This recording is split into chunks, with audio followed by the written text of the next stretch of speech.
TWATHLEAN-X.com. Today we're going to talk about the ankle and how it could be preventing you from having normal biomechanics through big exercises, things like the squat and the deadlift. Because you know, you try to get down into a squat or a deadlift and all of a sudden your heels pop off the ground, or you feel pinching in the front of your ankle, or you just feel tightness that doesn't allow you to get any lower. Those can cause problems, and we know that since this is a kinetic chain, the problems move up into the knee or up into the hip, and we don't want that. This is particularly useful if you are a chronic ankle sprainer, somebody that's sprained their ankle before, or maybe you just had an ankle sprain recently. What I'm going to show you here today is going to help you to actually get more movement. So what we do is we look here at the ankle and we have to understand what we're trying to fix in the first place. I'm not talking about tightness felt on the backside here in your calf region when you try to go down into a squat, because if that's just muscle related, we can work on that through stretching. What I'm talking about is that pinching feel or that tightness feel or that jamming feel that you feel in the front of your ankle. You can kind of identify it because it's the part that moves on the fixed bones here, and it's somewhat pretty much positioned in between the two bumps on the side of your ankle that you can feel. Those two big bumps are the fibula and the tibia. They call it the malleoli, right? So we know that this thing moves right in the middle of those, and it has to be able to move backwards, right? It kind of hides inside and behind the tibia as it moves up, and that's what gets us into dorsiflexion. As we lower down, you need to be able to get dorsiflexion to keep your heel on the ground. If you're a chronic ankle sprainer, what happens is two things. Number one, you either lose the ability to have this move here in this joint, it doesn't go backwards enough, and we can fix that in two ways like I'm going to show you, or what happens is the fibular head, because of all the sprains, actually gets moved forward too much. It gets in the way. So you can see that if this bone right here gets jammed forward a little bit too much, then this is going to get in the way of this moving freely. So it's going to kind of jam into it. You could do this two different ways. Firstly, you can try to bring the tibia forward on a fixed lower joint, okay? So if you do what I'm showing you here, you place the band around the back of your tibia clearly higher up, above this area here, above the ankle, 2, 3, 4 inches above the ankle. And you anchor it behind and you step away. Now with it stepping away, the force is that it wants to pull your tibia forward. And we know that if we bring the tibia forward, that's actually making the joint in relation to it go backwards, which is exactly where we want it to go, back. So you get into this position, the band is pulling you forward, and now you just lunge yourself down, and all you're focusing on doing is driving your knee forward here, like this, driving forward to get more into dorsiflexion. And you just keep working on that, and you'll feel that it loosens up. Maybe do it about 8 to 10 times. You step out, you get out of the band, you'll notice right away you should have more freedom of motion here to be able to go lower and still keep your heel on the ground.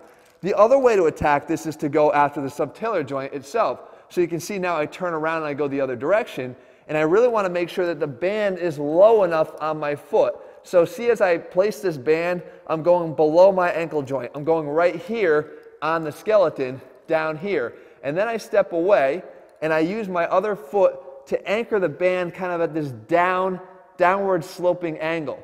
And you can see that the pull force is now going to be this way, down like this. Now when we go and we angle out and we go into drive our knee forward and down, you can see that we're actually pulling this, again, down into a posterior glide. So we're using the subtalar joint and pulling it down this way, which is again the direction we know it has to go in order to increase that motion. Now, if all that doesn't work, the next thing you can do is you can work on that fibular head. And again, as a chronic ankle sprainer, I will tell you, almost 95% of the time I find that the fibular head gets displaced a little bit too far forward. So you do what I'm showing you here. You put your ankle up onto a bench. You grab the band, you wrap it around itself, and you place it around the back of your ankle. Now, you can see here I'm being very particular to make sure that I overlap that fibular head, the bony area. And I take the band, I'm going to show you here first with my hands outside, and then I'll show you again as I demonstrate it actually going. I'm trying to take the band, I wrap it around, I'm holding, I grab the band really tight right here because I want to grab onto that little bone, that little malleoli on the outside.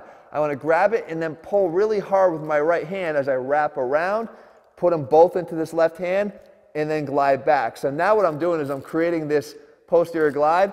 I put my foot up on the bench, and then I lean my knee in to try to get a lot more dorsiflexion. So see, as I do it, I'm doing the same thing here now as I just told you. I'm wrapping it around, I'm grasping with my right hand in this case, and I'm really trying to do that, like focus all my force on the posterior glide of that fibular head. And I can guarantee you that if you do that a few times and then step out and get down onto the floor, you'll notice you have much more motion in that ankle joint, and especially if you have somebody that, again, chronic ankle sprainer who has a lot of cracking and popping in your ankle, you're going to notice that you really get rid of a lot of that, if not all of it.